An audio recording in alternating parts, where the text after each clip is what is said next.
Israel is not allowed to fight. That's basically the entire leftist position, and it is a good chunk of liberals,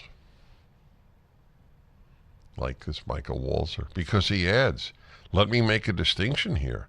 Condemning an act of war is not the same as condemning the war itself.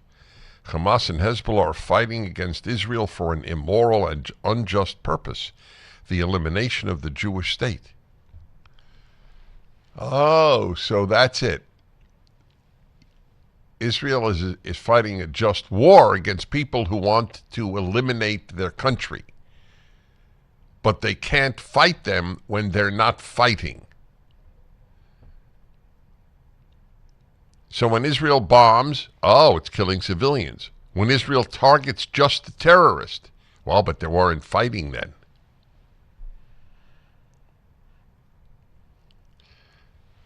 Israel is doing what it has to do to not to die. Israel has the audacity not to want to be destroyed.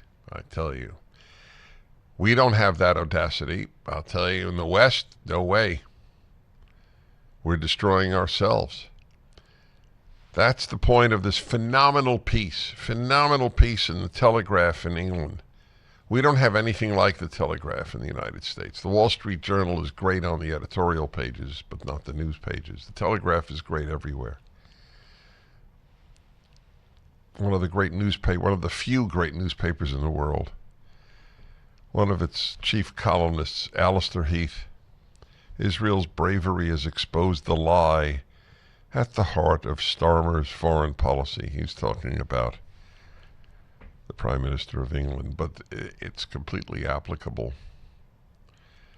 Robbed of its moral bearings, bereft of any sense of right and wrong, incapable of distinguishing heroes from villains, the West can no longer celebrate when good triumphs over evil. That may be the single best sentence since October 7th. I'll read it to you again.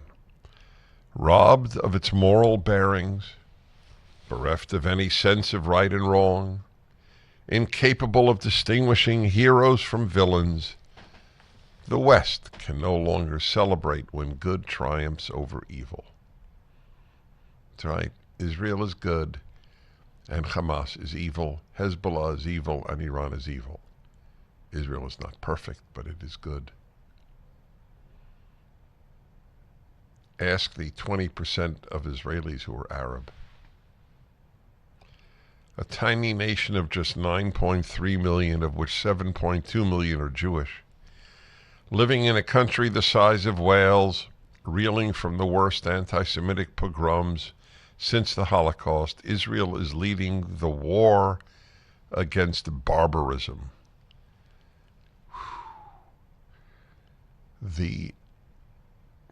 When I read him, I'll be very personal with you.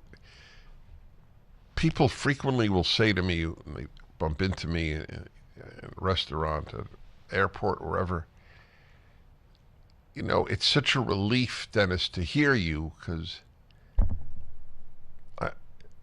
you're saying what I believe.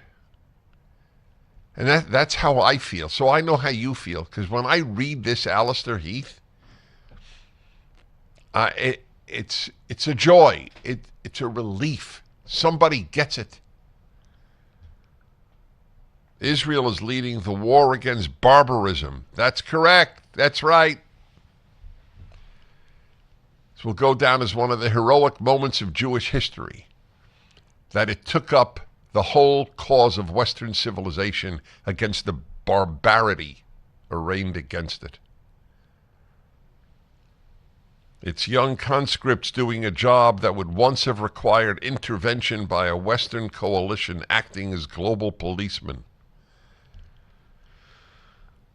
The fact that so many in Britain, Europe, and America, especially the young, no longer take Israel's side in this existential combat exemplifies our cultural, intellectual, and ethical degeneration.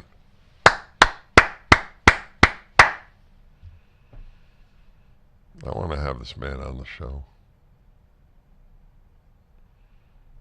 That's right. That's the proof of our cultural, intellectual, and ethical degeneration.